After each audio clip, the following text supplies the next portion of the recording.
And welcome. We're back to the Call of Cthulhu, Down Darker Trails. My name is the Keeper. We have our six players. Let's see here. Anybody want to do any reintroductions of themselves before we dive into this? Do you want me to do a quick recap or anything? Well, for those watching, no time has passed. For us, it's been what, July 27? Yeah, it's been it's Been close to a month or a little over Over a a month. month. Yeah. I guess we could pretty much just say we're all about to go into dun dun dun Danger. the bar That's right. through the inky blackness Through the inky blackness. That's right. And into the gym. as I did send out some notation reminders of other things that happened relatively recently to the characters, even though for us it's been a month and a half, just to refresh memories. But for the most part, I believe the entire Danger Six is here, more or less standing in front of the Gem Saloon. Everybody, give me a scan roll as well, please. I just improved that. Critical success. Critical success. Okay. You see patterns in the inky blackness. I am entranced by the inky blackness. There's inky blackness. There's inky blackness. I'm thinking, what's that inky blackness? Success. A success? Okay, normal success? Okay, good. Yeah. And how about from Gustav? Sorry, I got distracted. You said a scan roll? Yes. I just improved that. How handy. So did I. It didn't help me worth a damn. It didn't help you. I'm not looking at the inky blackness because I just noticed I stepped in a pile of horse manure. Ooh, like that. So you're in the stinky blackness. Exactly. What is that in my shoe? Damn it, not again. Okay, well, I have a very hard success. All right, hold on. Critical success. Okay, so Gustav and Walt, you also noticed that this inky blackness extends to the second floor. Like, so even where owls look out to the world off of his balcony, that too is like all the windows up there and such like that. You don't even really see any light emanating from the gem pretty much at all. But, and I just realized I only sent that second half of that music to one person, so I'll splattercast again. So I apologize for that on the chat. But you do notice that on the main floor, you also notice that there's no sound particularly emanating from the gem. Normally at this time, obviously you'd hear people, clinking of glasses, and perhaps to some of the annoyance of some of the proprietors there, the insistent playing of a piano, sometimes not well. But you notice that the thickness of the obfuscation is starting to diminish a little bit. And if you remember back to when you were in Craven Mine, same thing happened. It was very, very dark, but only for a relatively short period of time, and then it kind of started to fade off a little bit. And So from you saying that, because I was about to ask, how much do I remember this from back in the Craven Mine? And the answer is pretty much dead on. So we should wait it out. What I bet all the bodies will probably be laid out very neatly by size and age. What would the Danger Six like to do? I'm going to reach to my left side of my belt and push the special bullet out of the bandolier. Open up, pop one round out, put it in, clip it, and put it as the 6th shot. Draw both guns and move forward. I am Okay. just going to draw my revolver, and I guess Vance, you and I can go in at the same time. But the door should be enough. You head right, I'll head left. It's just the traditional swinging doors, right? Yes. There are solid doors as well, set on the inside. You've never seen them actually closed, though. My main thing is to enter the place and then determine if I'm figuring everyone on the ground floor is probably dead, but I'm going to check the upper stairs just in case someone survived. That's assuming you'll be able to see anything. If the inky blackness Yes. pervades everything. Okay, so Christopher and Vance, you advance into the gem. The darkness. Yep, I'm just going to hope that my keen vision gives me a little bit more of an edge then. Yeah, that's fair. So the both of you, please. We need something. Indeed, keen vision. That's what we both have. That's Yeah. right. And that gives us advantage or negates Yeah. disadvantage. Yeah. So it is obviously extraordinarily dark. I'm going to lend improperly use spot hidden as a sort of a see if you can pick out any details. Oh, booyah. But and normally again this would be at disadvantage, but because you're Are you gonna spot hidden or scan? no, I want to do a spot hidden on this one. I'm All gonna right. switch it up. 'Cause- Hard success. wow, okay. Critical success. Well, damn. Okay. Take that. Um, Put our even though IR goggles on. the crappy darkness and stuff is there. You do first of all notice that it seems to be dissipating somewhat. You see a bunch of bodies on the floor, bodies draped over tables. Basically, a bunch of bodies everywhere. But you don't notice anybody particularly bleeding or anything. Is it still too dark to see if they're bleeding? Not bleeding, breathing? At least some of them appear to be breathing. The other thing you do notice is Dan, who is normally behind the bar, is nearby the steps, and he is actually moving. And you see in one arm he's carrying a double-barrel shotgun, and he's holding his head, staunching the flow of blood with his other hand. Dan, it's Christopher. Hold where you are. This blackness should dissipate shortly. We Vance is in here as well, so for the love of God, don't shoot. Don't shoot.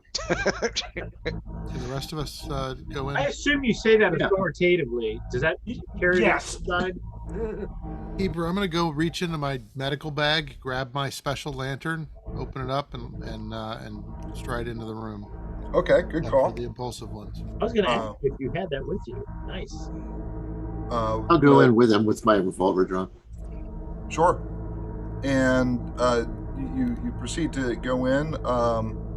The light lance that the doctor has seems to cut through this inky blackness with a lot more efficiency than the lantern light and such that is still on within the gem, as well as the chandelier above, the typical sort of buttery yellow of oil flame.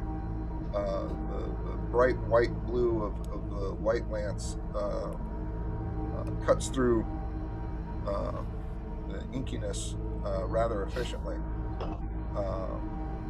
Matter of fact, you even notice that the light coming from the lamps even creates sort of a turbulence, if you will, around the inky blackness, almost swirling it away as you pan the light about. So it drives it off. Yeah, to an extent, absolutely. All right.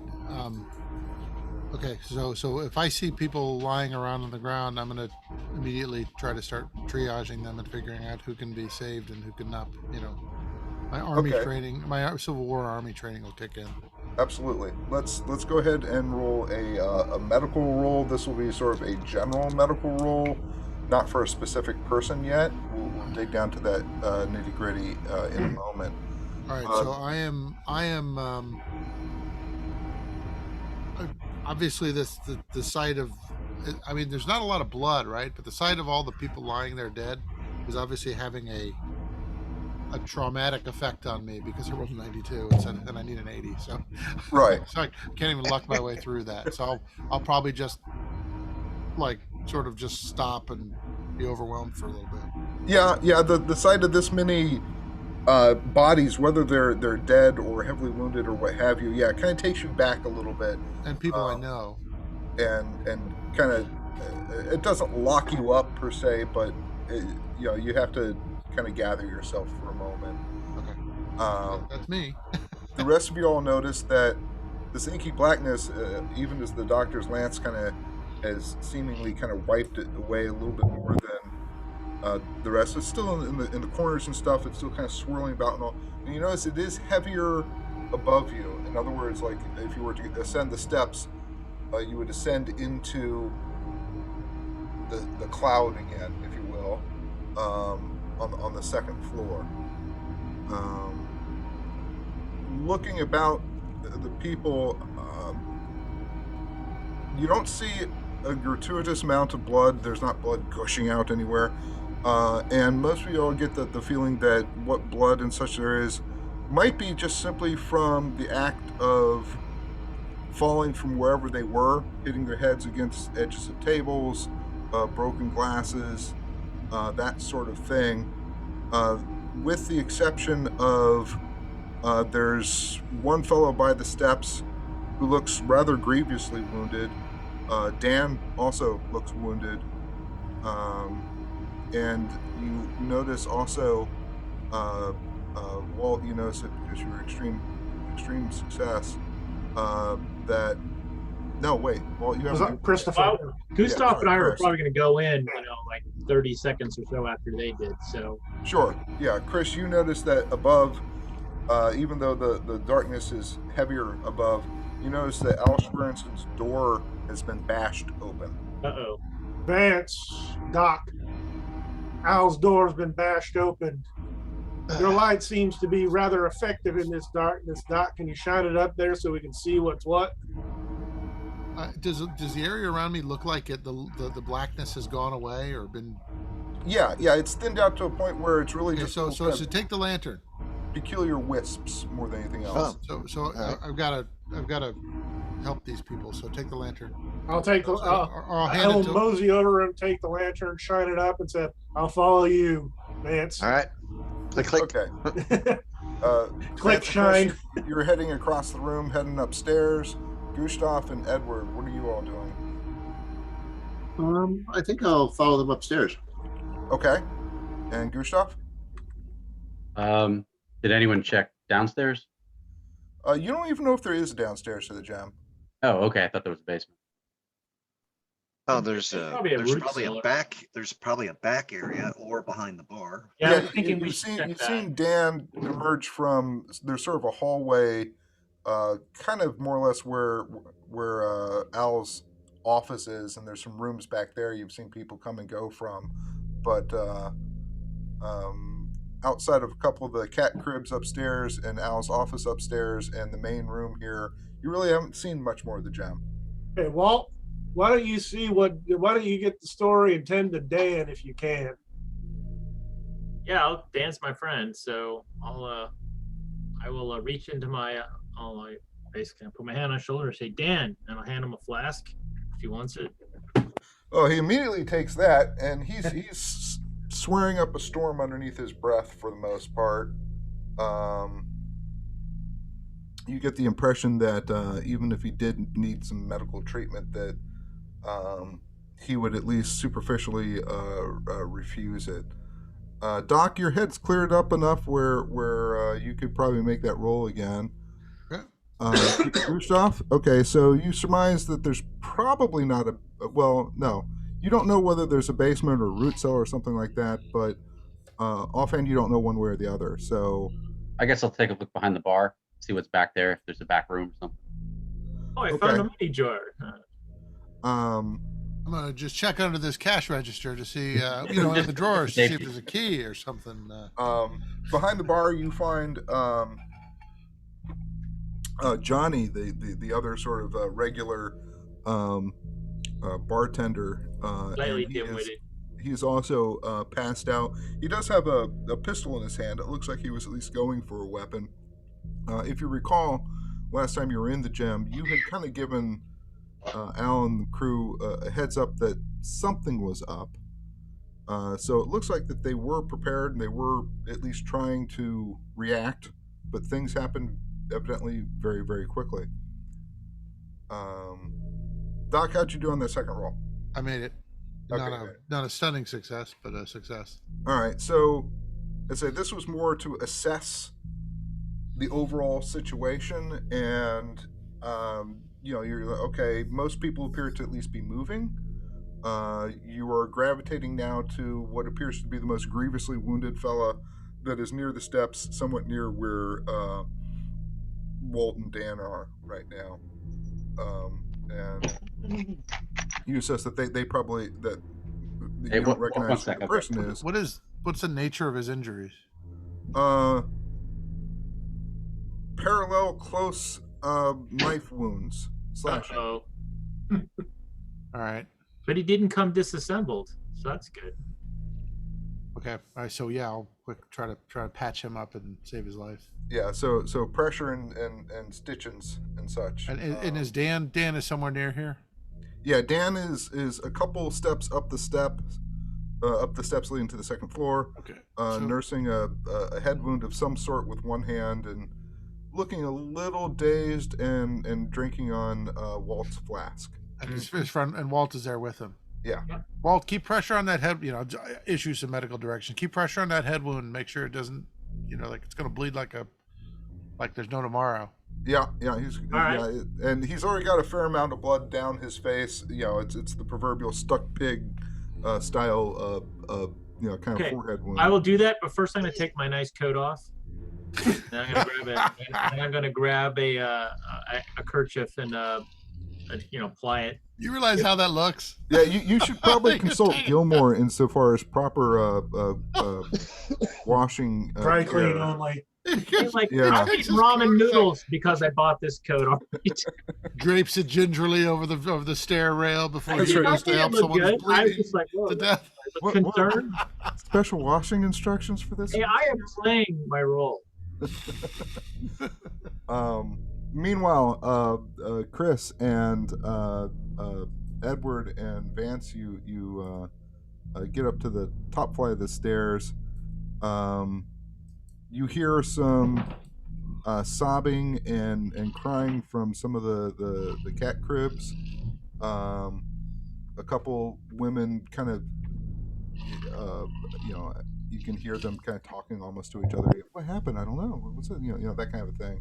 Oh, my perfume bottle. That kind of stuff, right? Heading into, I assume you're heading towards Al's office. Yes. Yes. Yeah, sure. Going into the office itself does look somewhat in disarray. More importantly, is Al in there? Right. Al is there. He appears to also have taken what appears to be 2 parallel knife wounds to both of his forearms, as though he was fending off something or someone. Give me a scan roll real quick from all 3 of you. 23, which is Hard success.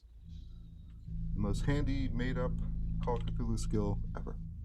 a hard success. Success also. And Vance, how'd you do? Hard success.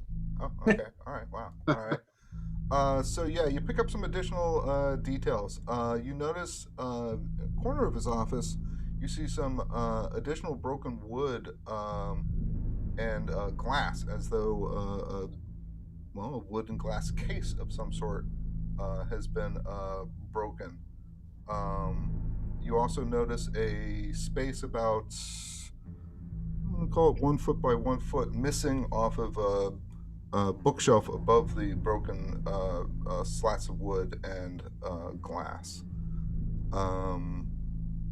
It's nothing you particularly noticed before. If you want, I suppose you could maybe do maybe an idea roll. Be looking for a hard at least a hard success, though, to maybe try to remember what To recall, was there. yeah. My idea I've is been in funny. this office enough. I've been in this office, I think, Yeah. 3 times. Vance, why don't you do that? I'm gonna. Is Al Oh. conscious or Yeah, he is just basically swearing a storm right now. you okay, Al? You know, he's on his 30th swear word and doesn't look like he's letting up. 16 out of 80, so that's the what do you call it? The Precise cutoff, 20%. Okay, yeah, so that's an extreme Yeah. success, right? Yeah. And how'd you do on that roll, Edward? A hard success. Hard success. Okay, so you both recall that indeed there was something in the space that is now a void. It was in a fairly simple glass and wood, nice little case. You remember having like a little, not very difficult to pick kind of lock that would have opened a little glass door. Inside, you recall seeing a stone statue, about 2 foot tall, maybe 8 inches wide. It was relatively indistinct. It wasn't, a piece of art from y'all's point of view. It looked Native American-ish, but you never really paused to, look at it and quote unquote appreciate it in any way, shape, or form. But there was definitely a stone statue there of some sort.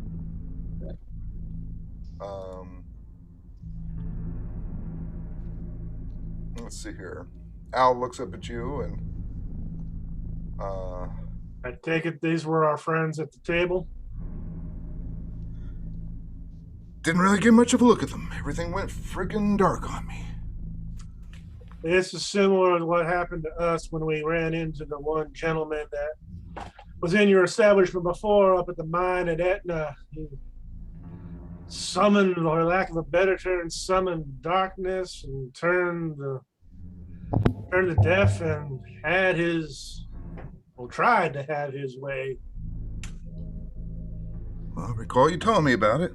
I got to admit, maybe doubted the particular details of that relating story, but not anymore. Oh, let me see your arms. Let me see if I can help. Well, and he's taken just a handkerchief he has, and he's kind of wrapping his arm. It's clear he will require some stitches. I was just going to try first aid to. Oh yeah, absolutely. Yeah. Whoop. Success. Good. Okay, good. All right. I think that's what 2. I think. Yeah. Standard would be 1 point returned for successful, and then I think it's a 1d3 for medicine. All right, got a little bit of hit points back on him. It doesn't look like he was in any Yeah, just pretty much just stop any kind of bleeding. Yeah, staunching the flows of the bloods. Yep. Well, Al, it looks like those 2 gentlemen that we reported to you were indeed casing the joint. You notice anything missing? Well, he immediately goes to his desk, which he checks the one drawer that's never locked, which is the drawer that contains his alcohol. And he pulls that up and says, well, this is still here.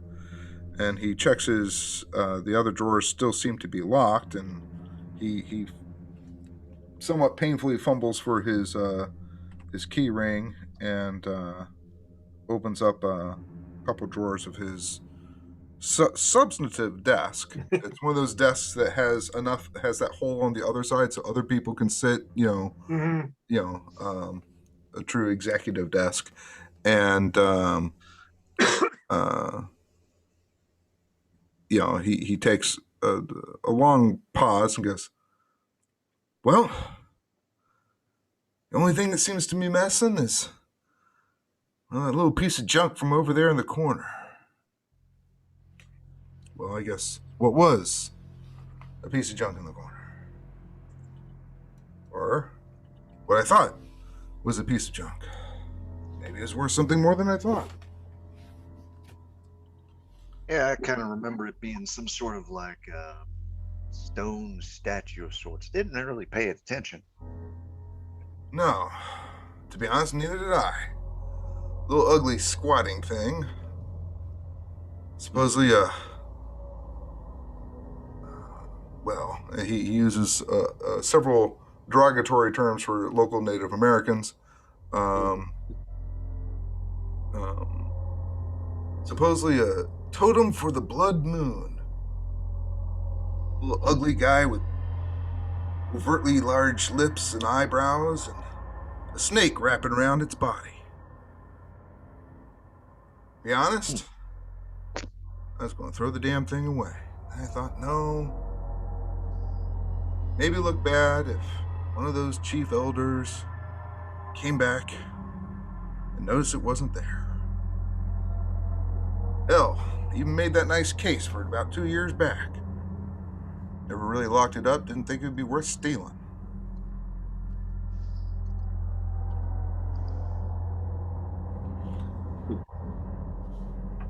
Well, glad to see that you're alive. It looks like that's what they came for, though. Are we still dealing with inky blackness, or is that pretty much dissipated? That's now dissipated, yeah. Okay. I will. Well, let's Gentlemen- check on gentlemen- everybody else. Yeah, why don't we go down to the main? I'll head back down the stairs.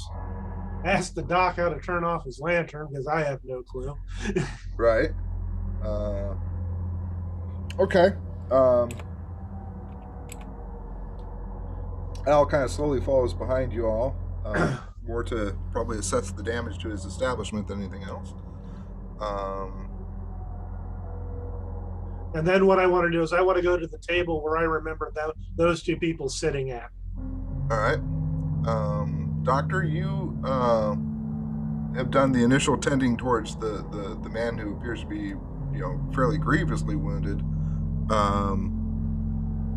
The cuts are not terribly, terribly deep, but if they are not stitched, they would still be life-threatening at this point.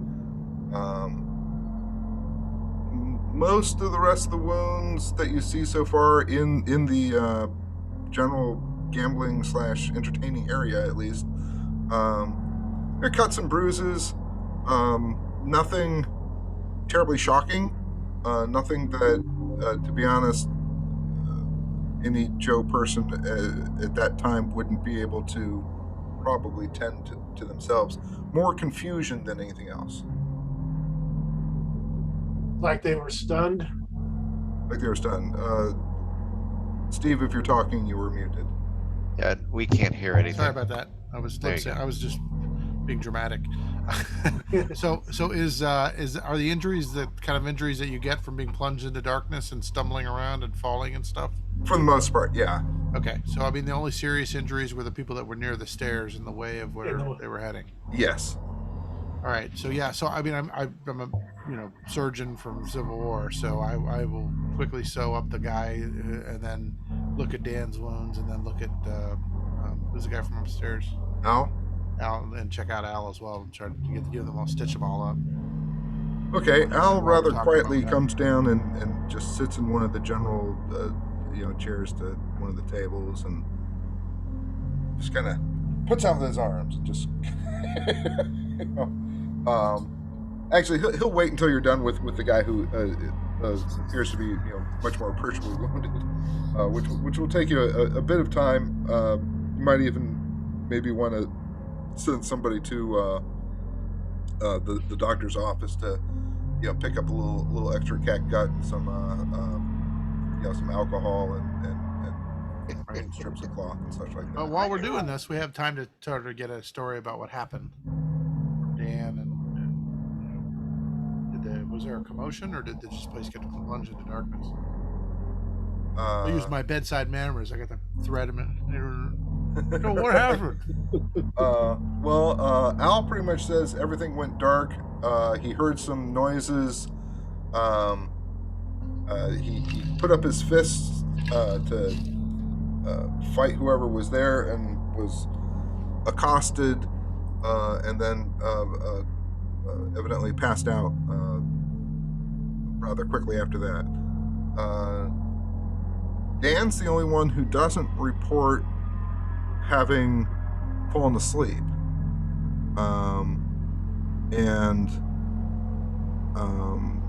He had hesitated on firing his gun at these two miscreants right before quote unquote the lights went out, just because he didn't want to hit any of the other patrons, because all he had at immediate hand was a scatter shotgun. But not the most precise firearm. Yeah. Yeah. And when he got there, he even admits that he can probably navigate the entire saloon without having to open his eyes, which kind of makes some sense. It says that he got to the stairs because he had most of the valuables are upstairs anyway, and bastard slashed him in the head and knocked him over, and before he knew it, by the time he got his bearings straight, he heard him run back down and shoot out, quote unquote, damn fast.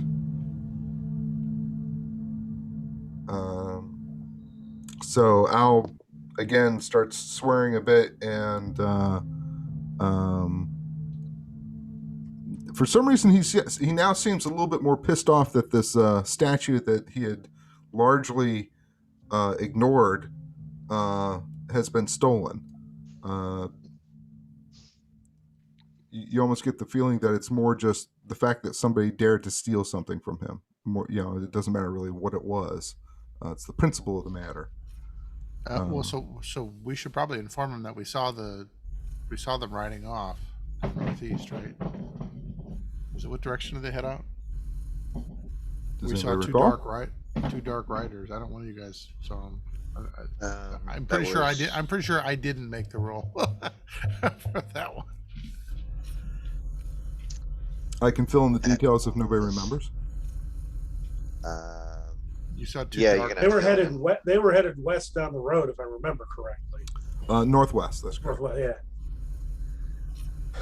So here's some interesting things to think about. This is the second time that something, I'm just going to say, with disabilities has been in this joint. I wonder if the first attempt was to go after the same statue and he got caught. Something got in the way or in between Yeah. it and where it was heading. Had to do what he had to do and then flee instead of trying to make. He acted with a little bit more discretion, if you can say murdering two people is discretion, instead of showing what he could really do to get what he wants. I can't make any sense of that, but it's kind of odd that this place, specifically Al, has been targeted by these creatures, for the lack of a better term. I'll go ahead and We didn't find any of those little prickle things, did we? Or any of the? Haven't looked. Well, That's why I'm kind of looking at the table. Yeah, nobody's looked.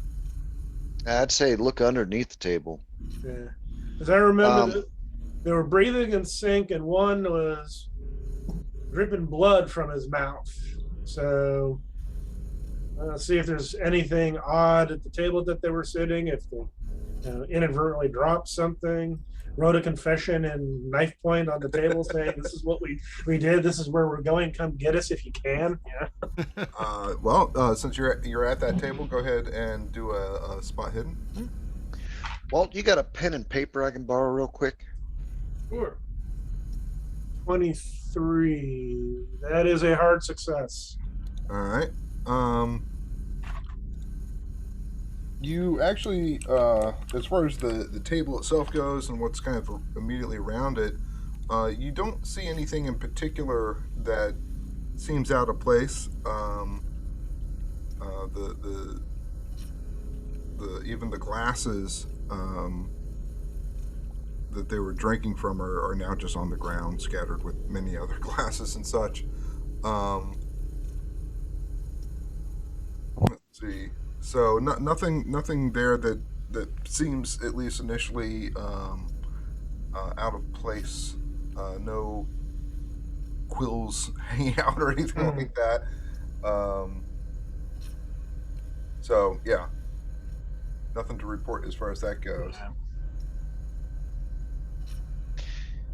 Borrowing the borrowing the pen from Walt, or the paper and pencil from Walt, I'm gonna draw out the M that was the monogram Oh, okay, yeah. that I saw, and then ask Al, do you recognize this as being a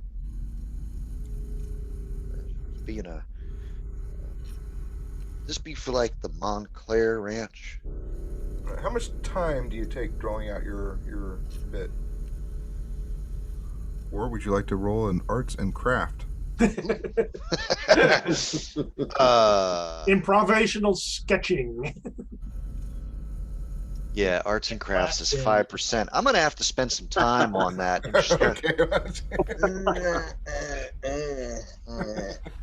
Yeah, if you take your time, I won't make you roll it, and you'll be able to do it Okay. facsimile. But if you want, Yeah, I'll sit down at the table and Doctor, if you could do another medical roll this time for Al. You got it. I made it, but nothing's outstanding. All right, good. Let's see. Anybody else doing any sort of medical thing, checking up on people, anything along those lines? No, in fact, after I find nothing at the table, I want to go back outside and see where those horses were and look at the ground where they were standing. You see where this is going. Yeah. Okay. outside. Spot hidden took a couple minutes, so you're Yep. time ahead of everybody else. Walt, what you doing? Sorry, I was distracted with something. So everybody, so the only person who didn't remember, who didn't fall asleep and just collapse and crack their head on their noggin was basically Dan, right? Yeah. Okay. I'm gonna grab a different pen and notepad, whatever, and I'm gonna kind of question Dan in detail, leading questions, because I'm gonna be writing a story about this. He's my friend, so hopefully he'll put up with annoying questions, but I'm gonna try to. Well, I think the upside is you warned him about these guys, so hopefully he paid a lot of attention to them before they plunged into blackness. Yeah, Got some because observations that we didn't catch. He's probably someone who could tell if someone's armed or, yeah. So basically, whether I can glean additional information that will help uncover what he experienced or anything else unusual happening, at the very least, hopefully capture good information to help write a story, because I have to pay for this lovely coat of mine through Sure. through Why don't you give journalism.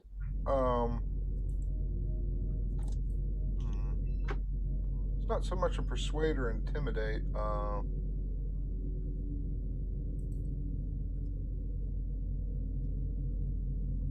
Give me a psychology roll. This is just sort of helping him tell the tale, as it were. All right. Where the hell is my character sheet? I have it over open. No, I can't see it. Oh gosh. Give me a second. Oh, I didn't change the page. That's too shabby. Nope. Nope. Okay, fair enough. Hey, can I since I'm up, stitching him up nearby, can I, having a pretty good psychology, can I try to offer a helpful suggestion if he gets caught up a little bit? He actually refuses medical help from you. Well, that's just He's like, no, take care of everybody else. He's kind of doing that kind of a Well, thing. you're it. You need some stitches, man. So I'll do it myself later on. That's a hard I'm ass. here to help. He is a hard ass, I basically. guarantee you that after my treatment, we won't have to amputate that organ, that appendage. That's your head. Did we entirely lose Greg? I guess we did. He had to step away, I guess. Both Gregs now. We're losing Gregs left and right. So, Edward, what are you doing? For lack of anything better to do, I guess I can help with my basic first aid skill. Okay, yeah. Here, Everybody left hold out. this for me while I. Yeah. Okay. Now pitch the wound together. Sure. Stuff like that. I'm fine with that. Press your Okay, so cheek up just against it. maybe with the less heavily wounded folk. Yeah, the, okay. the sprains and the cuts and the whatevers. Yeah. So go ahead and give me a spot hidden and then a first aid roll.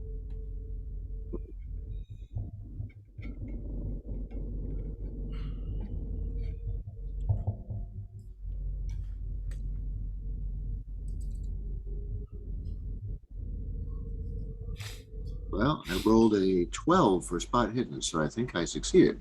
Excellent. Yes, very much so. And give me that first aid roll. No success. No success. That's okay. On random person X that you're kind of helping out a couple people, right? You're just kind of helping a Sure. couple people up. Kind of how does this hurt? That that kind of thing, right? Sure. When you're adjusting or helping, if you will, one person up, although you haven't seen them specifically, you do notice, what's this quill-looking thing stuck in the thigh of this one person? It looks like almost like from like a oversized porcupine. That's weird. Like stuck in their eye, like an injury? No, in their thigh. In their thigh. Okay. Yeah. Sorry. Yeah. Huh. Weird. Doesn't ring a bell for anything I've seen before. Not particularly. Yeah. Yep. I could ask them, how did this happen? Looks down, and you also notice his eyes look a little peculiarly dilated. Okay. I don't know what that is, but Huh. I'm How not do you feeling feel? all that good though. I don't know. Yeah? It's not just my Hey, anger. doctor. I'm going to get the Yep. doctor's attention. Come on over here and take a look at this. What'd you find? I'll saunter up. I'll hurry over with my bag. And What do you think that is? Yeah, and As Ed soon as I points see out- it, I'm going to know what that is. Yeah, you don't even need to do a roll on that. You immediately recognize the quill, if you will, from a couple weeks ago. Okay, so what? I'm sorry, and you'll have to refresh my memory. My character would remember.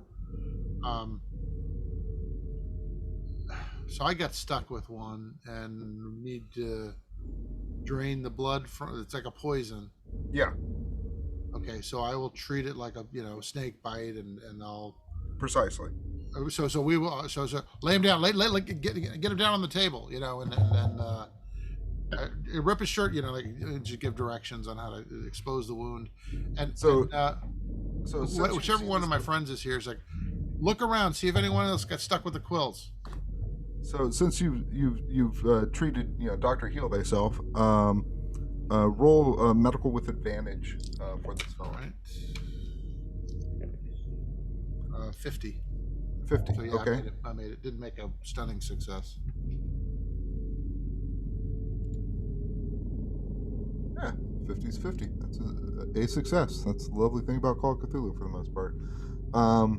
Okay, so the doctor says for anybody who is still in here, Chris, you're pretty much out the door, kind of starting to study horses outside. Vance, what were you? You're I was working on the M, the you're working on letter the end. That's M. right. Okay. And Walt, you're kind of squeezing some detailed information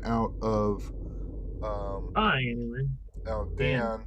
So I will ghost roll for Gustav here.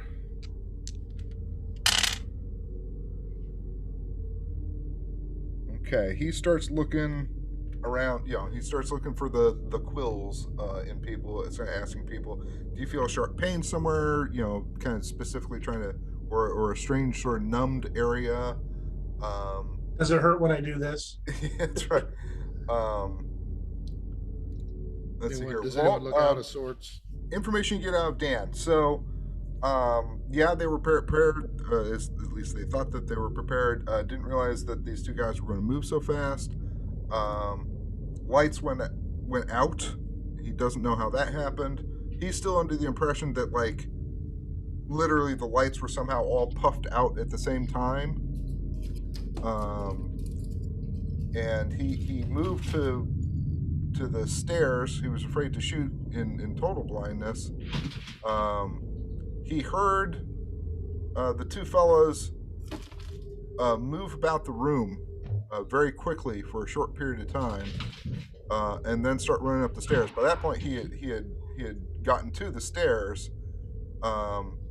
and just got clocked in the face, and real hard. The fellows didn't look like they'd be as strong as they evidently were, and reeled him, to be honest, down the stairs. He had gotten further up the stairs than where you found him, and he had been knocked all the way down the stairs.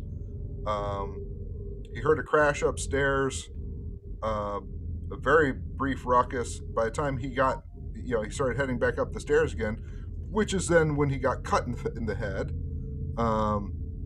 And the fellas just sort of sweep by him super duper fast, and head out the door. By the time he kind of got his, he swears up and down he did not fall unconscious, but he was definitely disorientated a couple times from basically two attacks. And by the time he got his bearings and such is when he saw pretty much a really creepy straight white light come in, and then you guys came in. Okay. Well, also he probably drained my flask. Doctor, you were returned your super torch. Okay. Still on because nobody knows how to turn it off except for you right now. Okay. All right. I'll turn it off. Well, you know what? How hard is it to get Ghost Rock? Relatively speaking, it's not all that difficult. Okay, I'll leave it on. It's more of a question of cost than it is of difficulty to find. I'll leave it on. I'm not gonna take the time to turn it off. Okay. Vance, you are done with your artistic endeavors. It's lovely, I'm sure. Basically, it's a very ornate letter M with little sort of serfs and cuffs on it, kind of thing. I believe you're also on mute right now. Oh no, it's my speakers went out. Oh, okay. Headphones So died. you have finished your artistic rendering. All right, I will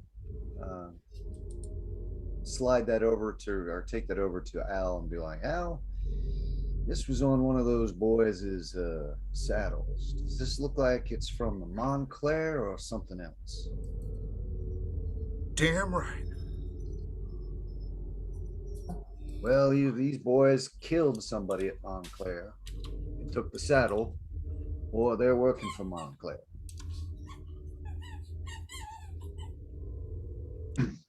String of expletives again. mostly concerning the questionable origins of Mr. Montclair.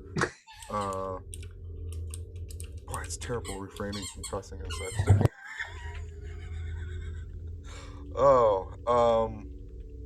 And he starts to get pretty angry.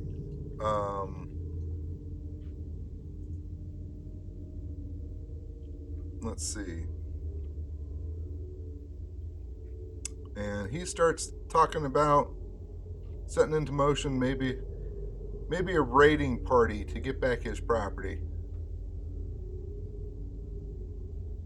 Matter of fact, that sounds like a good idea. Maybe we ought to rouse that up right now. And he starts looking at Dan, and Dan starts kind of nodding, and. Well, Al, I wouldn't be so quick to rush on that.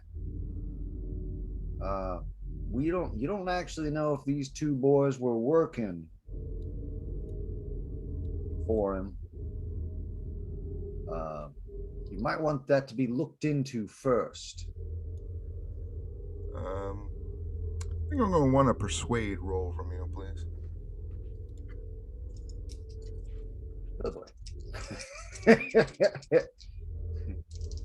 I'm more of Steve, I sent striking you a fear text in the in people, chat. but not persuading them. Oh yeah, I'm riling him up.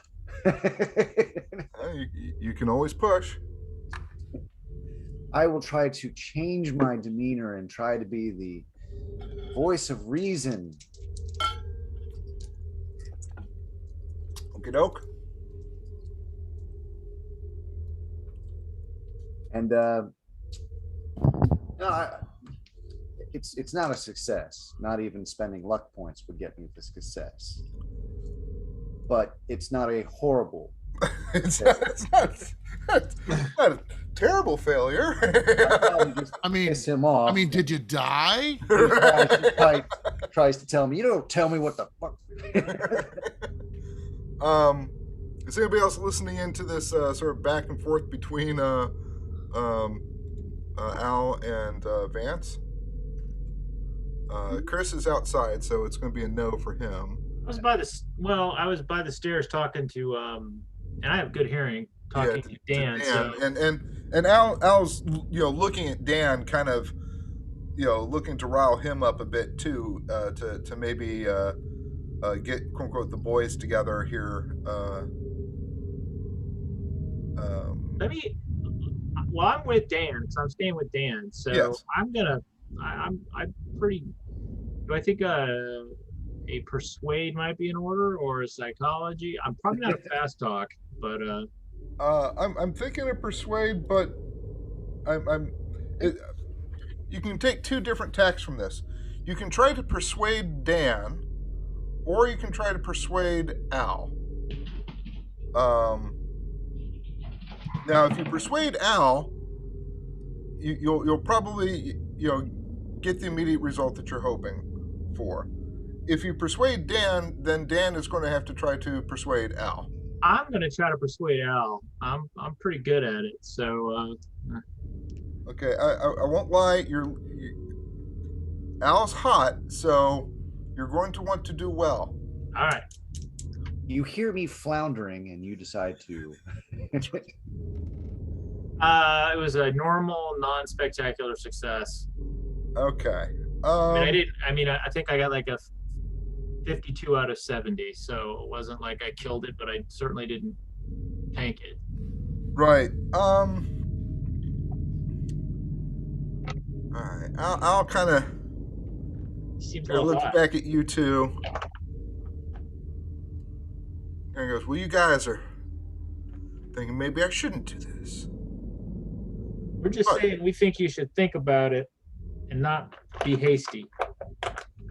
Restitution will have to be made, one way or the other. Naturally. Restitution should be made. But at All the same time, you might want to, I don't know, send somebody in to take a look first. Like maybe us. Well, I was thinking about this anyway, so perhaps now is about the right time to suggest it to you all. I was thinking maybe you guys are fine fellas and seemingly been unofficially declared well, now I guess you call the troubleshooters of the town, and I want to help out a bit on that. So I was thinking maybe all you could use some backup, some additional on-call muscle.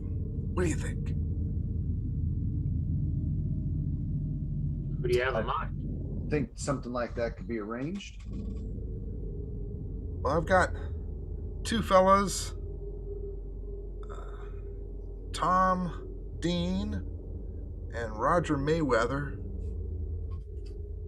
They're both good with guns and up and close with a knife, and have been known to creep up all quiet like on people real well. And I was thinking about making them in general available to you all. What were those names again? Tom Dean and Roger Mayweather. Mayweather. Yeah. Thanks. Put them not so much following you around, because I think you all would find that pretty annoying. But perhaps as sort of an on-call backup. Something that you could run a messenger to real quick, and they'd come to wherever you were, left on the message. Something like that. That would be mighty kind of you. All right. I Well, think I already talked like to them that a would little be bit good about for it. scoping out the Montclair Ranch to try to see if they can spot these individuals. Yeah, and I'm sure some of y'all, well, I know one or two of y'all, have rather good specific skills on scoping out people. Yeah.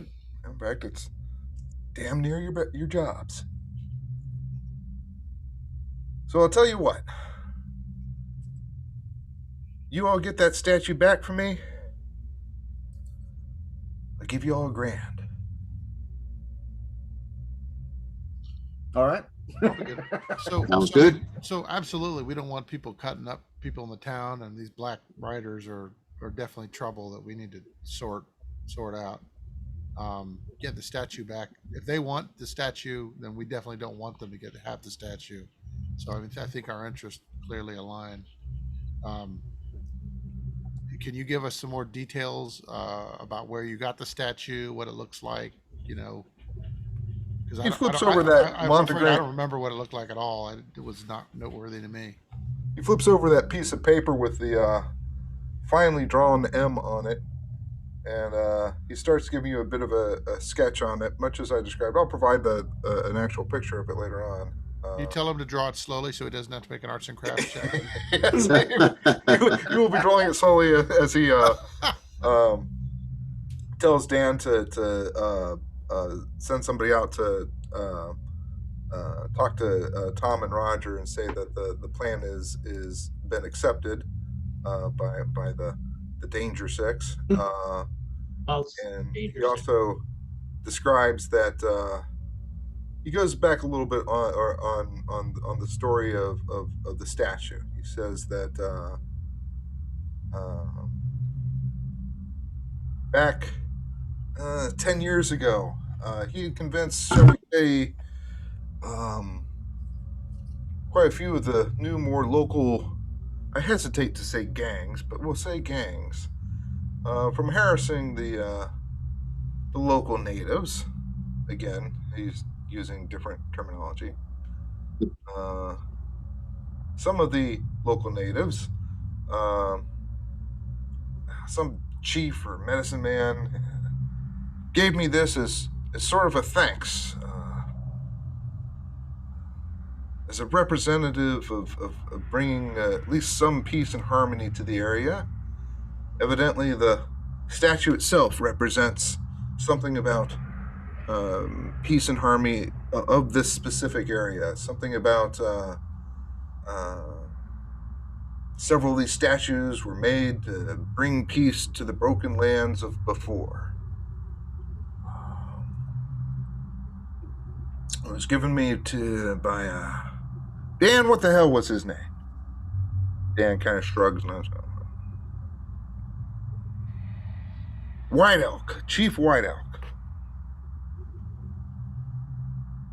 Now, there are a couple local native tribes representatives in the area, predominantly the Arapaho. Um, Anybody Don't with I a have local, some? no, Don't I have local, some contacts with the Indian nations? yeah, local knowledge rolls for those who feel that it would make sense for them. Anybody who hasn't been in the area for all that long, probably not appropriate. But anybody who's been in the area for a while, So area knowledge. 03. damn. Good. Doesn't sound familiar to The Vance. last roll, so that's only fair. That would be a critical. Yeah, that would be a critical success. Yeah. How about you, Edward? I rolled a 37. I don't know if that succeeded or not because I'm looking for my ability. I don't see it. Area knowledge might be under art and craft on the left. I knew that I had it. I'm looking there. I don't see it. Would have been a write-in. Yeah, it would be. Yeah. It would have been a write-in. Yeah, it's I a actually write-in. don't see it on your character sheet. We'll have to maybe Yeah. do an update on that there. Okay. Yeah, let's catch up on that when we can. Okay. So, but with at least somebody there getting a exact fit there. Chief White Elk. Chief White Elk does not actually ring a bell, but you do recall that there is an elder medicine man that goes by White Elk of the Arapahoes that are. If you were to head out towards Hidden Box and then kind of go, you can almost take your choice north or south from there. The Arapahoes are the Indians kind of that area, and then sort of trending north and further westward from there. I won't say they control a large portion of the territory, but they rove, they exist in a fair sort of middle chunk of Kansas, and then tending towards, but not quite into the Coyote Nation. Okay. I'm not surprised he would refer to a Native American as a chief. Any it's a pretty common appellation, so to speak. So The chief, you do recall, is Chief Red Sun, and that's SUN. okay, so that's good. I'm gonna be jotting all this down, and I don't have any particular contacts. Al, do you have any? I believe the current chief of the Arapaho Nation is the Reds. That's what you just told me, right, Aaron?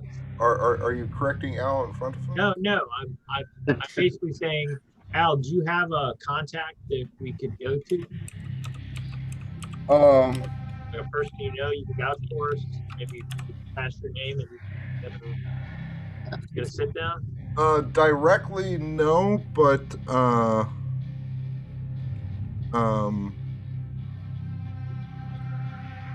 indirectly, he could probably get word if you feel that that's necessary. Well, I think just in general, it's never really a good idea to show up unannounced or uninvited onto Native American lands. Well, the white folk are doing that constantly right now. Well, I mean, it'd always be good to. It's always, if we could do it friendly wise, then I think that'll pay dividends. Which is, I finally own everything. But even though.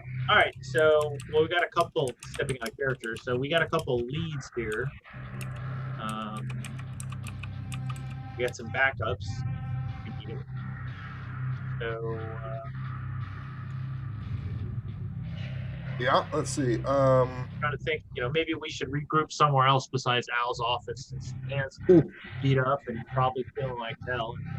All right, so Gustav, you've been kind of looking around at some of the other patrons who had passed out and are kind of waking up, looking for not only just sort of general injuries, but Edward found one of the patrons with a quill stuck in their thigh.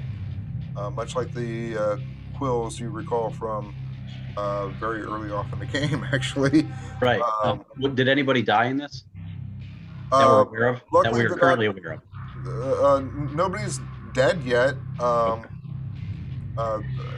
there's one fellow who was rather grievously wounded. Al and Dan were wounded. The dude that was hit in Everybody the head. else, sort of light wounds, just from more falling and that sort of a thing. One person is. I should correct that. One person did get burnt relatively bad when they fell over, and one of the oil lamps had fallen on them and burnt their hand pretty significantly as well. So Gustav, give me a spot hidden, and Edward a spot hidden as well, since you two were the ones kind of checking out the rest of the patrons.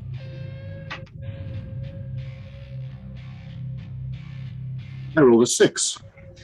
Regular. Regular success. Okay. You find 6 people who are complaining of feeling lightheaded, sort of unwell beyond just having whatever the vapors and such. 5 of them you have found quills stuck into them. Well, now 4, because the doctor has removed one of them. Mhm.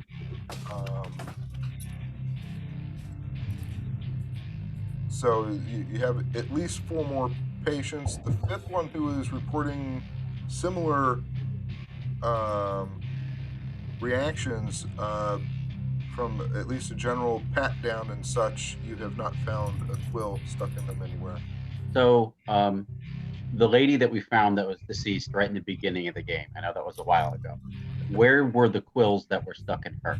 What part of her body? Was it the face? Was it the upper body? Was it the side? I think it was in her mouth. They're was in in her her mouth. Right. Do any of the people that we see have them around their face or mouth? No, they seem to be, or at least of the ones that you have found, they seem to be like in the arm, shoulder, thigh, easy to get to quickly spots.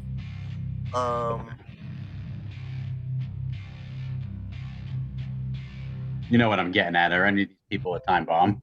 Right. Well, close examinations of everybody would be the only way to filter out that possibility. If only we had a doctor. Doctor's busy sucking real the poison out doctor. of one of them. Well, I'm pretty much the closest doctor you're going to find to short of Dodge City. Yeah. Have any of the victims? So it's like, you go with the doctor you have, not the doctor you want. That's the doctor you want. But you go with the doctor you can afford. Have any of them said what they think happened yet? Are any of them awake, or they're all kind of semi-conscious? All of them seem to have almost. It seems like almost like everybody simultaneously passed out, or at least became extraordinarily disorientated right when the quote unquote when the lanterns were puffed out all at the same time. Right. So there's none of them that are awake enough that we can say, "Hey, what happened?" No, they're all cognizant at this point. They just don't remember what the hell happened. The only person that has any particular remembrances of what happened is primarily Dan, which the party can bring you up to speed on what Dan saw, and to a lesser extent, Al. So, Chris, let me get to you. So you headed outside and wanted to check out where the horses had been tied off on a post. Is that correct? Yeah, sorry, I was getting an update on my mother-in-law. Oh, Not okay, good. yeah. By the way, it took me like 2 minutes to figure out MIL? MIL. Yeah. Yeah. It's like military, MILF? No. Oh, yeah, God. Ooh. Yeah. I was, Excuse me while I take a drink after that. I was just like, Anyway, I didn't need that image, Aaron. Thank you very much. Though it does lighten up things. Yeah, so I just want to go over and look where the horses were standing so I can get an idea of what their hooves look like. Sure. Give I'm me expecting them to be unshod. I'm expecting them to look sort of kind of like what I've already seen.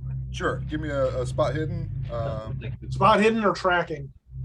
Um, you have to do a spot hidden to first find them. Good thing I have a high spot hidden. Normal success. Normal success. Okay. Well, you knew what post they were tied off on, so not too tricky.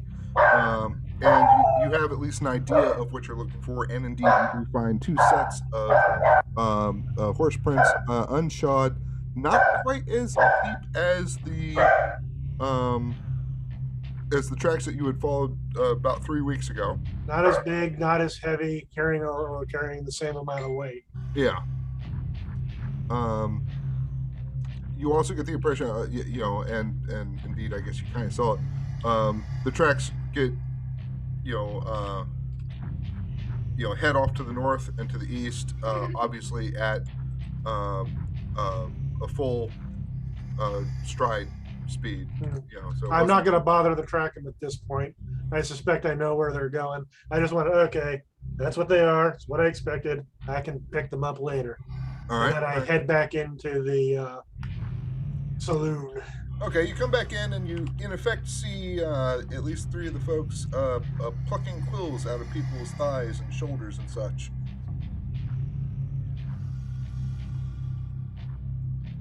Why am I not surprised to see those? Hey, man, This I all think you read up has on a that stuff. relative Right, familiarity, right, guys? Mm-hmm. Yeah, it brings back some unpleasant memories. That's right. Let's see. Okay, so I have an extra note here that is, lastly, I'm like, hold on, what lastly? Why did I write a note like that? That's insane. Oh, okay, all right. Okay, so, doctor, give me a medical roll with advantage. This is just to treat the other, at least currently found, quilled people. Oh yeah, I got a quarter of my skill. Oh wow. Okay. All right. So at this point, you're coming nigh on expert at strange creature quill wounds, and you're feeling fairly confident that of at least the punctures that have been found, you might suggest that when they get home, wherever they're going to start, that somebody should watch over them for the next couple hours. Like, kind of the doctor kind of have somebody watch over you, come and get me if there's a problem, that kind of thing. Right. But in general, you're feeling quite confident that they have been appropriately treated. Okay. Yeah. So do we get this? Do we get the sense that these people were sprayed with the quills after it went dark, or do they? I mean, so as I'm treating them, I'm asking them. They do you do think that seem do you think to that the all be- guys went? Oh, sorry. Go ahead. Yeah, they do seem to be all clustered around. The patrons were largely near the steps going up to the second floor. Now, Okay. whether that was some sort of burst of quills or whether, you're not sure the delivery system. You're not finding any quills like stuck on the wall or ground into the floor partially or whatever. Have we ever seen quills that were stuck to the wall? You don't ever recall seeing it. So, but you don't get the feeling that there was some sort of quill explosion that just caught 5 people or Right. anything. It wasn't like a quill grenade or something. All right. A quinade. Okay. So yeah, all of them will be sent home with directions for someone to keep an eye on them and check on them every couple hours. All right. So I don't know. I mean, is there any? So the only thing that was missing from upstairs was that one statue. How big? Yeah, probably a solid 15 pounds, maybe a bit heavier. Al's done with his rendition, and again, it's something. It's about about 2 foot tall. He describes it. maybe half its width, so maybe about a foot, maybe a little bit less. Rough granite, clearly chiseled, exaggerated facial expression, bald, um, sitting in a sort of a legs crossed um, um, sitting arrangement. So traditional Indian cross-legged sitting position, with a snake that wraps around its body twice and coming up over its shoulder, and the head is dangling off of the right shoulder of this figure.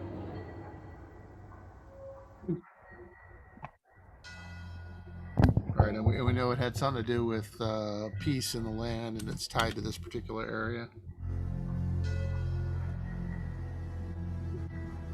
Isn't that what he said? Yeah, it has to. At least that's what Al relates. Was given to him on the sort of conceptual purpose of having to deal with healing the broken lands, and this was just one of several, evidently, that were done. Has Al seen any others of these anywhere? He personally has not. No. Okay.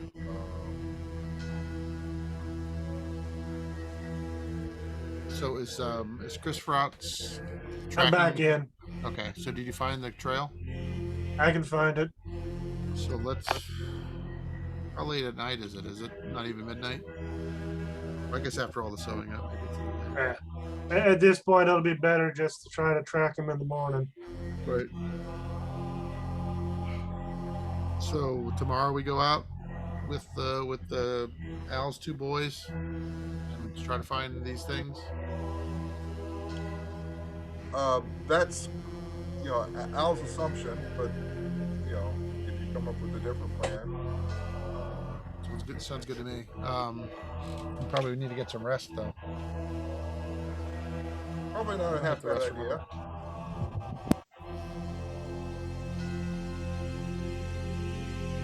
Let me talking to my group. I'm gonna wind the timeline back. We were in the bar. We saw them. They were alerted. We left. You guys, Vance and Chris, never left. And then they rode away. So between them riding away, was that them riding away after all this stuff went down and it only took a few minutes, basically? Yeah, get the timeline of when this went down, because we were in there, they made me, so to speak. Well, you left and had, enough time went by where you got back to the bank. Yeah. And Actually, also, we all headed of to us the were gone when this went. All of us were gone when this went down. Actually, my notes have it. Vance and I, after we left, the three of us left the saloon. Vance points out the horses, showing that they had the Gilded Men, they're horses but not horses. And then we head over to the sheriff. And as we headed over to the sheriff, we noticed there's no music coming from. No music come right. That's right. That's right. So this happened pretty fast. Yes, it happened. It was like pretty much several minutes from start when it happened to when they were exiting. Pretty much right when I would imagine their concept of a perceived threat, which was that not only had they scoped you out, Walt, but they knew that you had scoped them out. So pretty much right when you all left, they probably started whatever they were doing there. That's right. I just want to point out that I had to leave before they felt safe to try to do what they did. I was going to go the other way. It's all your damn fault. It might all be my damn fault, but it still doesn't change the fact that they're in town and this bad stuff is going to happen. Weren't you supposed to protect the people? You failed. No, I'm supposed to write about it. So you wanted this to happen? Not necessarily in this way. No, I mean, anyway. So, all right. So is the plan? We're going to recruit these two other people, and we're going to basically head out early and track them. Sounds all vaguely familiar. Like I don't know. What was that? We've September, done this October before. of 2020. tell them to meet us at dawn at the out here, and we'll. Yeah. So before we all go our separate ways, there is one thing that I wanted to bring up in hearing the story about this totem and healing the earth. Remember way back in Etna with the original creature we investigated. While I was up there, I heard a voice. I remember hearing a voice from the mine, and it was talking about something protecting the earth and the native soul, and it's been regrettable but necessary. It seems to be a tie. If this totem statue is supposed to heal the earth, there seems to be a bit of a crossover on what the first one was saying and what this totem is. Yeah, I mean that's So we're all in agreement they weren't there to get payback on us. They were there to snatch the statue. Yeah, I think it just lends a little bit more credence, as that's what the first one was here for. They were interested in this statue. And they didn't, Now that I recall something, it had me to say, go to the pit and find the evidence. I'm wondering if I was overthinking what he was trying to point me at. Not the bodies in the mine, but in the pit, but the pit itself. Talking with Mr. Elks, he mentioned that it was likely created by one of these newfangled ghost rock machines, being able to, rip out a large hole in the earth, aka a wound. yeah.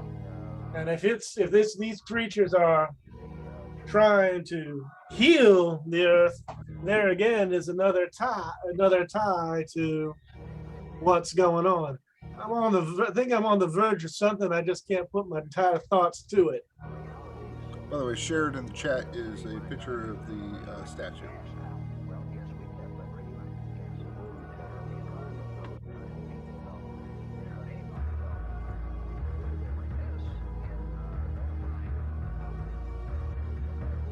I guess I should Google image search on that and find out what that really is. You'll never find it because it's sitting in the mantle of my father's house. I'm glad at least it wasn't the horse from the Brady Bunch house.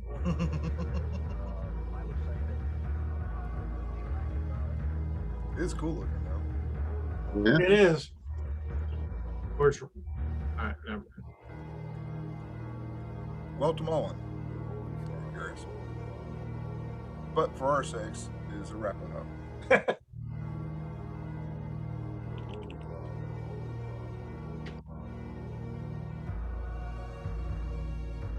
Well, I mean, one thing's for sure is the other pre-sack shooters, shall we say, that the other one was killed at the drop of a hat. These ones clearly didn't go out of the, could have killed a whole lot of people, but didn't. They only kind of did the minimum amount of damage possible. So while they operate the same and are clearly as dangerous, the first one, I got the sense was inherently malicious. These ones might just be malicious if you get in their way. So That's an option. I think some of what the first one was out of desperation. Are you? No, it's dead. Are you taking this out of the saloon and? yeah, we're not gonna have a big. Yeah, we should probably. Does any of the patients need to go back to your? Did any need to go back to your clinic, Dr. Trout? What about the guy that got hit in the head? Yeah, the guy that was really badly injured. We'll have him stay in the. Yeah, the guy who was badly injured. You haven't even gotten his name yet, but the guy who was badly injured, he could probably be sedated and maybe stay the rest of the night in the doctor's office just because of the severity of the cuts. We could experiment with him with all the stuff we have in the basement. No, just kidding. Here, light Don't this forget. Well, we should bring him back, and then today, In the and then in the we mor- can I'll have continue one our of the. conversation at leisure in privacy at the doctor's office. There's a back room in the doctor's office. We can have our conversation. But I don't want to stay up too much later.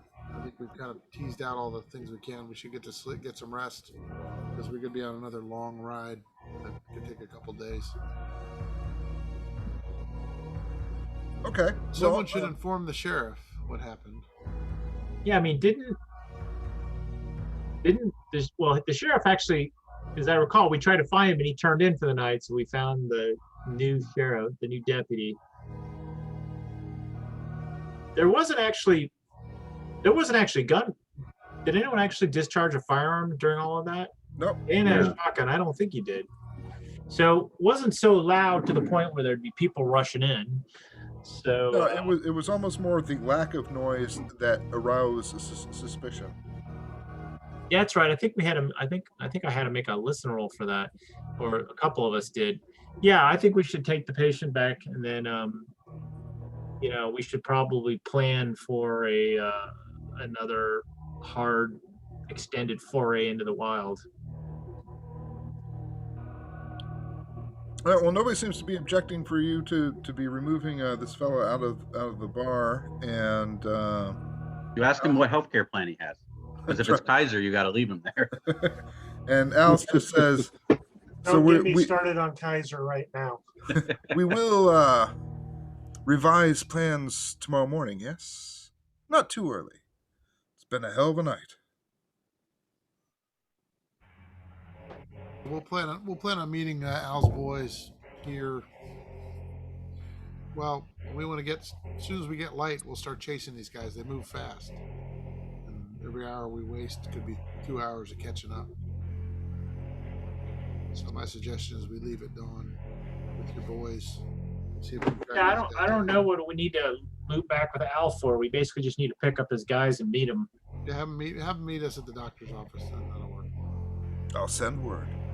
All right, and tell them to come well armed.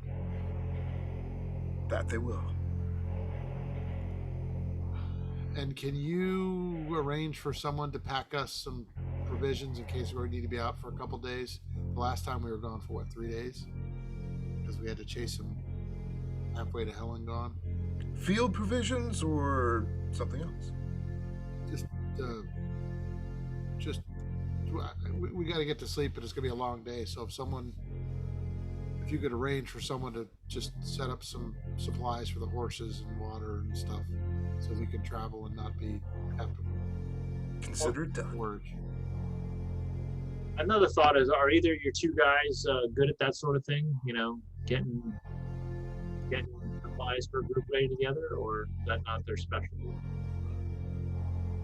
They're more physical troubleshooters. Did you I like that. All right. Well, I don't. Vance, do you guys have any leftover dynamite, or is that Oh yeah, you probably have a because you bought the dynamite before you went up to set the explosions, right? Yeah. I mean, So it's I an think odd request. It's an odd request, Al. But the last time we had to deal with this, we had a need for some dynamite, just sort of to seal up something. So if you could scare us up some dynamite, as odd as that sounds, it'd be helpful. I'll see what I can do on that one. Thanks. Not a lot, just enough to close up a cave Interdimensional portal. or an intervention or whatever he said. That thing, A rift in the very fabric of time and space. All right, I'm gonna go get some rest because it's Yep. been a long night and I am tired. All right, and I'm going to suggest a little bio break. So, Actually, it's 8:45, and I'd pretty much have a hard stop at 9. oh, okay, then everybody Want to just push till 9? squeeze Yeah, your sure. legs together. Look, if you really gotta pee, go pee. Okay, so the night.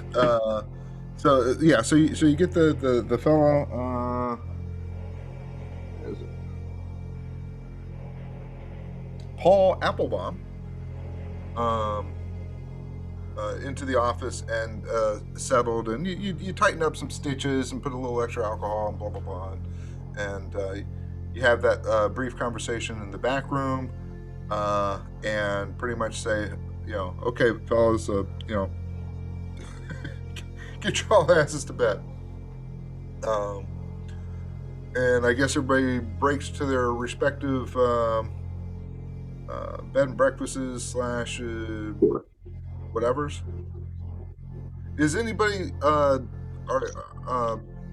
Doctor, have you requested anybody to start to consistently stay at the bank as just sort of a... That's where I'm staying. Okay. At least Isn't it alarm?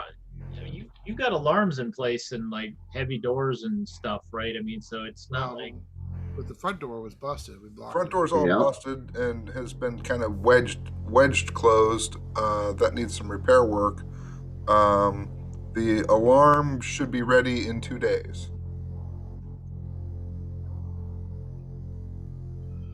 Okay. All right. Well, yeah, I'll stay there. And we need to make. I need to go to the boarding house. Well, in the morning I'll go to the boarding house, and I'll see. I think one of the ladies from one of the boarding houses keeps an eye on things and can help out. So I can just to follow up on that guy that was injured. And Yeah, there's plenty of people who would change his volunteer. dressings. Maybe one of the family members of that nice baby you just delivered kind of owes you a little bit, that kind of thing. So I'll make arrangements in the morning for the boarding house ladies to find someone with some rudimentary medical skills to change the bandage and keep an eye on the guy. Sure. You can always ask the mortician, and if it goes south, he's already there.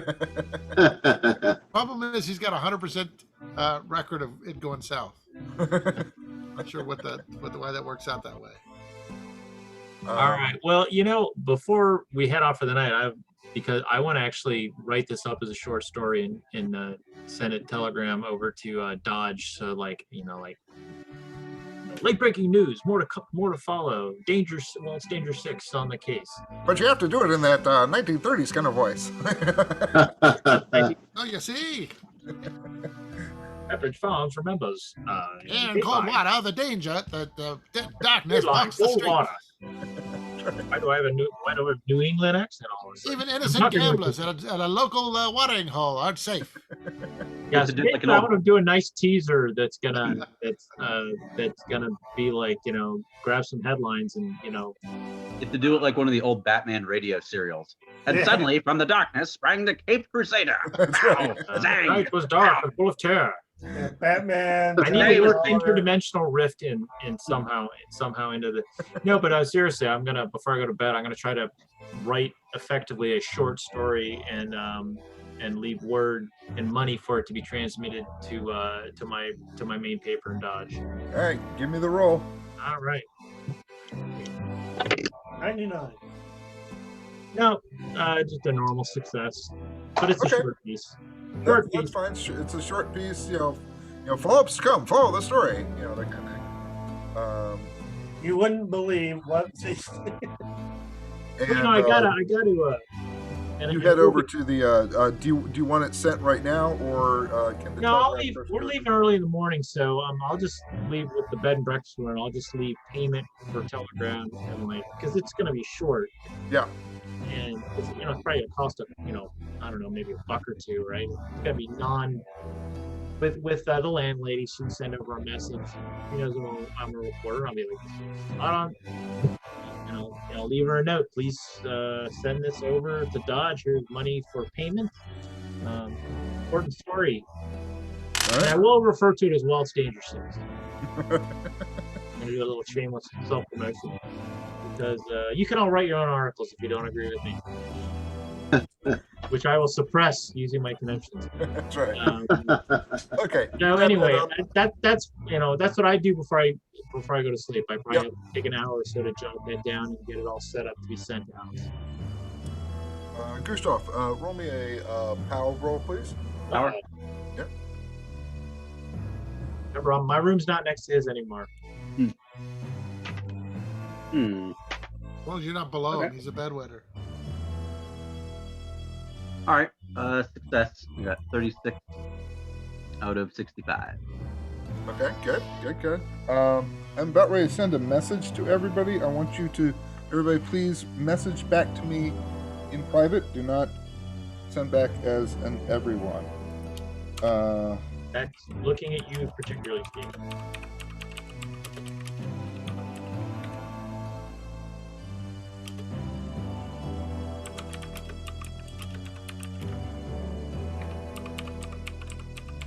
I'm having problems with my keyboard. My answer is no, I don't wear underpants to sleep.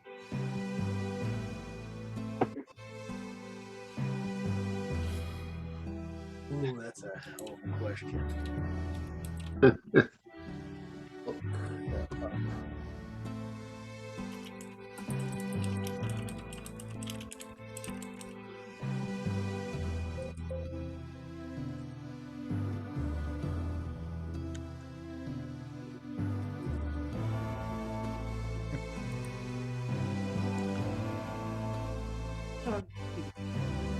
While I'm waiting for the rest of the answers, morning does come. No particular horrible dreams. No weird mists in the late night. No.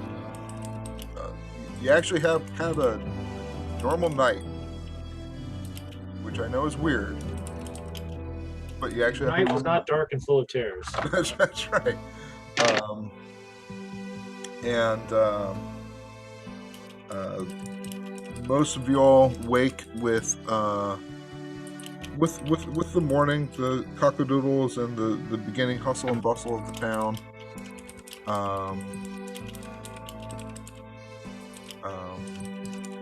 And you go through your morning whatevers, whether they be showers or baths or at least a quick shave, perhaps. Ablutions.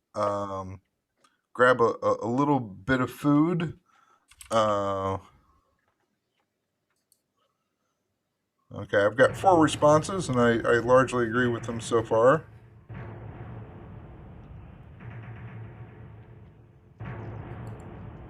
Right. So in the morning, let's see here. Now, Doctor, you were staying over at the bank, although I do believe you had requested to Al that the Boys meet us at the medical office. Yeah. Because I need to check on that guy. So I'll get up an hour, 45 minutes before dawn, check on the guy, and go over to the boarding house and make arrangements for someone to care for him while I'm gone. Okay. Consider such arrangements largely, completed. Let's see. Restock my medical bag to get ready for the trip.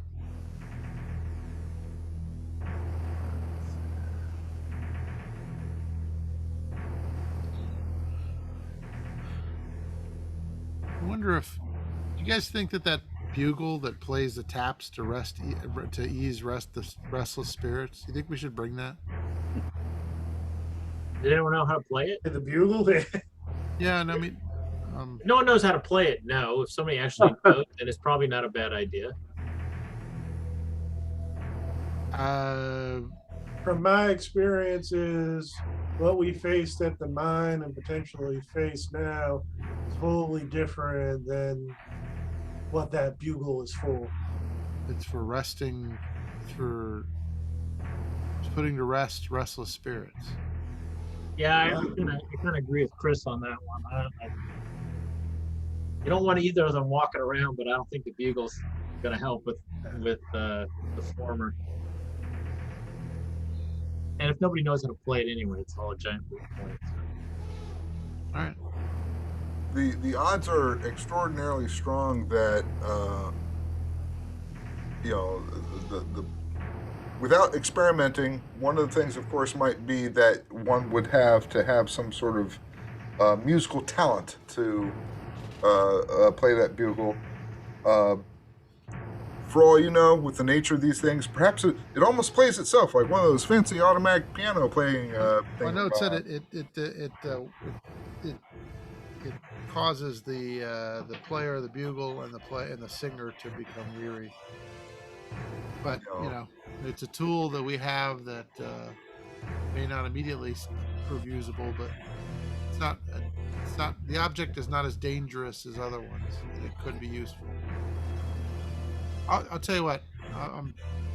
I left the bank in the morning. I'll bring it with me.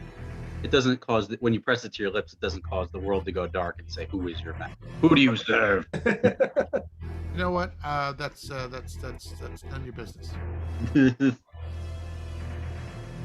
Can I? So I would imagine. I mean, this is a time when people played instruments and sung for entertainment. There's probably a chance that one of us knows how to play some sort of horn. Sure. I mean, almost. The odds are relatively high that instrument playing. Either that or the fiddle or a little bit of guitar or the harmonica or something. Jaw harp. That mouth. Yeah, the jaw harp. Like any good. If I taps with that. The hurdy-gurdy. Certainly almost everybody can play the jug. I hear Walt is quite the aficionado on the spoons. What about Xanfair and the magical flute? Nose flute. There's all sorts of strange. I'll bring Emin Otter's Jug Band Christmas. So I'll bring it. Who knows? Maybe it will not even be of any use at all. Hopefully we won't have to use it.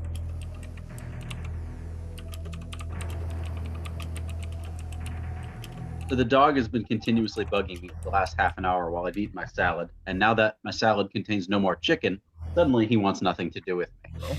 Oh, well. Smart dog. He's no dummy. Let's see here. And again, before we wrap up, just wanted to make sure, Walt, did you grab everything that you wanted out of the chat? Oh, yeah, I downloaded everything. Okay, good. Thank you. Okay, so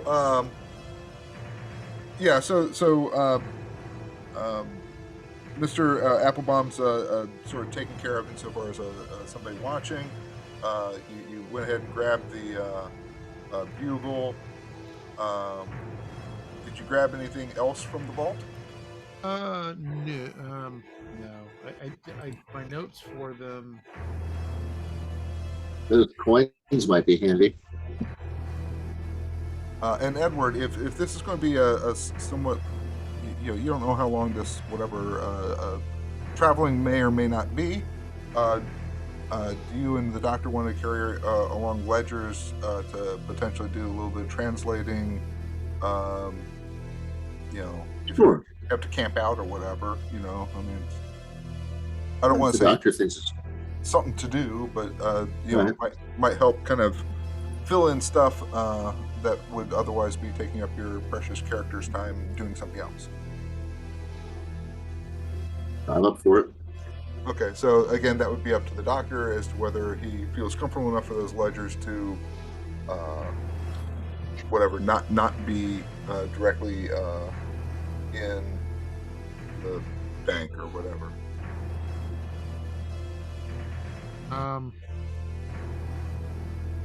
No, we'll keep it in the bank for now. Keep it in the bank. Okay, fair enough. Edward, I will let you write down your own hand notes, perhaps in your own personal cipher. Again, assuming it's okay with the doctor. One of the stanzas, so you can get at least one more of the items translated. Okay. That's fine. Okay, fair enough. That doesn't take too terribly long. You find your horses, which I guess you all are commonly stabling them up at the stable as opposed to just keeping them tied off at the various bread and breakfasts and such like that. Yeah. Weekly payments. You do find the horses appear to be provisioned and already have traveling stock on them. Lean-to tents, some kindling. You see a couple jugs of water skins and some food provisionings, etc., etc.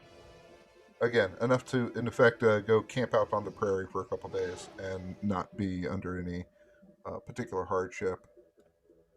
You do find a note, Doctor, pinned to your horse saying, sorry, couldn't get any dynamite in the short amount of time.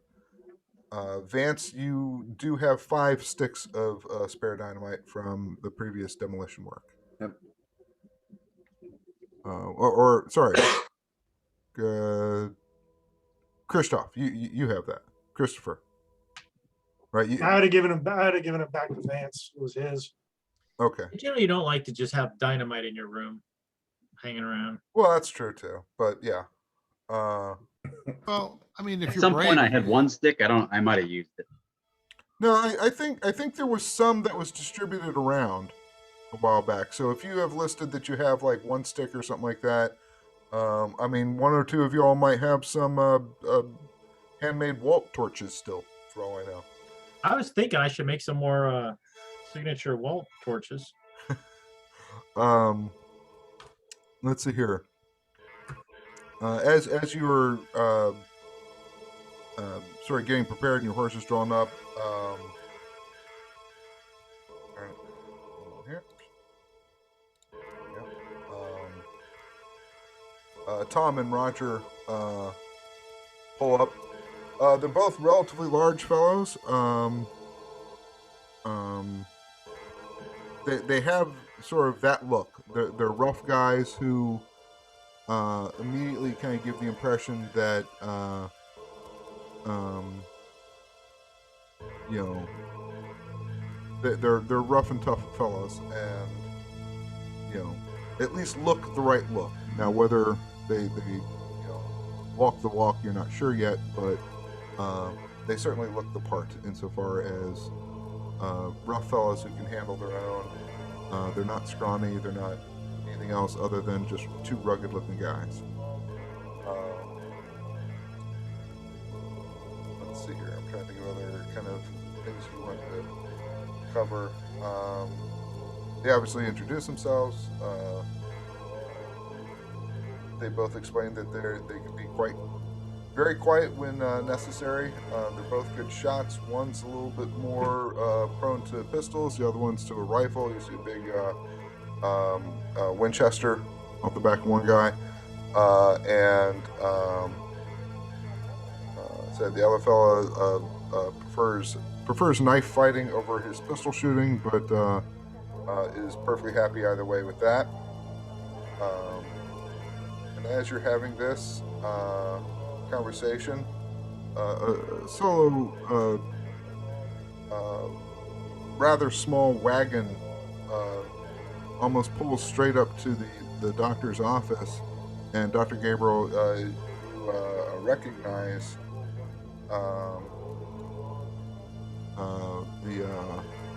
not only the what do you call it, the wagon, but the person riding the wagon, but it's Dr. Miles Gibbs and his wife returning from their holiday. Oh. Here's what we left you with. Bye. I assume you've been kind of doing some annotated notes, in the ledger, just so you can, blanky blank had a baby that I helped deliver. Blanky, just sort of, basic kind of a pared down journal for the doctor for when he returns, so he'd understand when somebody came back and saying, "Oh, my arm still hurts from that broken finger," and you could be like, "Oh yeah, I see that you were Have more treated for wobbling. that." So some It's basic hard for medical from that records. broken toe. Anyway, he pulls up and boy, am I glad to see you. exchange some fairly quick pleasantries. He explains that he had a very pleasant and well-needed visit with family, and he kind of starts, babbling. I'm sure you probably cut him a little short, saying, "Would love to hear about it. We will hear about it. Right now, we're actually off to do something, so we're pleased to see you." So there's a patient. I'll give an update on the patient. He was cut in the incident at the gym. Second incident at the gym. Right. Another thing is there's 6 people in the town that were stuck with quills. I've got samples in the jars. Please don't prick yourself with them. but there's some sort of poison in them that killed some woman. One of the ladies at the gem. I'll give them just a quick rundown. And Yeah. so these people were treated for the quills were removed, but they could be poisoned from them. They were dazed and a little bit out of sorts. So I've sent them home, but they need to be checked on. The list of names is in the. Okay, and thankfully, you were not woken in the middle of the night with somebody running to you saying oh, Chester's all he can't feel the lower half of his body and he's got small worms shooting out of his nose. Nothing like that. So. And lots of unfortunate things happening here. You picked a good time to be away, frankly. And on a good note, so and so had her baby, and the name is so and so. Oh, well, I knew she was coming up on that, so at least some good blessings there. So we're off to go run down to the second and third Black Rider that have attacked this town. I see. So we're off. Sounds like you got some stories to tell, definitely. But if you're busy, I won't hold you up.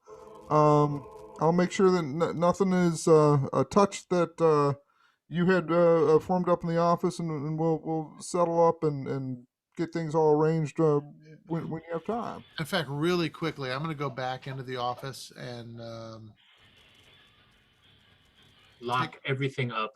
Yeah, so like the land, I think I probably left the lantern, the shadow lantern and stuff. Well, that was an artifact, so that went into the basement.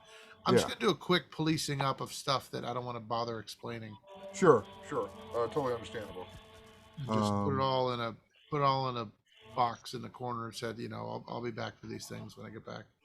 Really good. Yours is yours. We won't touch it. Not to worry. Oh, of course not. But it's just some of the things have some sentimental value, so I just want to make sure they don't get knocked over. And I don't know how long we'll be gone, so hopefully just a short trip. Okay. So what is the general plan? You are going to be, I guess, Chris and perhaps Vance and Gustav will be doing some tracking and such. Is that the plan? Yep. Yeah. First thing is to pick up the trail as they head out northwest and follow them to the Montclair Ranch, which is where I suspect they're headed. Okay. And now we at least have a sliver of an idea of what we're dealing with. Sure. Okay. That's fair enough. I just have to ask, Chris, you brought Sack Tapper, right? I've got the pistol and the rifle on. Yeah, the special Moon Shooter and Sack Tapper. Should I go get my special gun that talks to me? No. No. But it's my friend. It only wants what's best for me.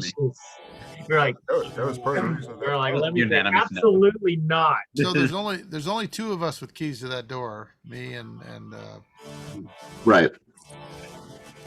So we got to protect. Question before we go: is there any artifacts you want to bring on the trip, Steve? Dr. Trout, any of your he's special bringing the bugle and probably his fancy flashlight torch. That seems pretty handy. It seems to come in handy. Yeah. through cutting through the darkness. We don't know a lot about those coins, but they look like they might be useful if we get shot at. What are the coins again? Yeah, but we're not fighting things that shoot, so I think we're all right. For Okay. that. Are you? Vance, I think you need a plan for that too, because you did not have a chance to tell Gilmore to go ahead and start on the vest. Is that correct, Vance? No, I did not. I haven't even had a chance to take the piece of fabric out to show you. Right. Well, perhaps on your ride you can. I will do it on my ride. Yeah. Yeah. Are there I two don't have, coins for and the each of boots us? aren't ready yet, so I'm good. Are there 2 coins for each of us so that when we screw this up, we can put them over our eyes? Let's see here. 6 of you. Yeah, there's enough. Yeah. Okay. not for wait a minute, did we issue Mayweather and Dean their red shirts? Anyone who rides with us has to wear this red shirt. No reason. Nice shirt. I'll put that on. Let's kind of finish this off correctly. Christopher, give me a tracking roll, please. A 1. Well, okay, I won't ask you to do another one for quite a while. You head out north and kind of cut a left-hand turn by the Yeah. We were this church close to a 0-0, by the way. and head northwest, stopping on a rare occasion to kind of get bearings and continue onward. Does anybody kind of bring Tom and Dean and Meriwether up to speed insofar as what they might be encountering if they encounter the owners of these two horses? I think we just tell them that there's two bad hombres who are really quick on their feet and will not hesitate to do violence at all. Okay. And And they're quick, and they've got some sort of trick they do that plunges the area into darkness. They got really sharp machetes. machetes? Sure, yeah. That'd be a way to describe that. Yeah. Okay, yeah, just, because I understand maybe not informing them of everything, but the more informed they are about any potential adversary, the more Tactical chance they have of surviving and helping you more in the future. So, Yep. let's My see. recommendation is do not get up and close and personal with these things. All right. Well, Well, you could tell one of them likes knife fights, right? Because one of them really likes knife fights. Well, one of them was handy with the blade, especially up close. Put it this way: throw lead, throw lots of lead. Yep. right. Don't be surprised. Yeah, Dean looks a little disappointed, and he pats his knife and his long kind of Bowie-looking knife. I don't think they were called Bowie knives back then, but and says, "Maybe next time, dear," and tends more towards his pistols. Which is the gentleman with the knife? Tom Dean. Dean? Yeah. I said don't engage them up close. That's not necessarily meaning that they're not going to get close. That's fine. I'm not going to put it away. Just we got a little excited for things like yesterday evening. But anyway, all right. Anything else before we wrap it up? Because Carl, you said you got kind of a hard stop right now. Yeah, I'm just wiped out and falling I asleep. started at 7 a.m. today. Yeah, I think a lot of us are a little bit pooped still. Okay, hey, we got things back on the right again, or Yeah. on track again. So that's pretty cool. And we're not split 7 ways from Sunday. That's right. Yay. As long as we got our dynamite with us at all times, we can solve any problem. You should just only be truly concerned that I've had a month and a half to write notes. So And that's all right. We've had a month and a half to plan on how to screw up those notes. that's that's true. All right, so are we looking at the 14th then? Let's see here. Yes, that will be in middle of my next PI Hell Week, but I'll push through that. That's good. It's between Rosh Hashanah and Yom Kippur, so that's good. So I wouldn't be able to do it on the 15th. Well, never mind. So that's good. All right, cool. All right, let me hit the stop here.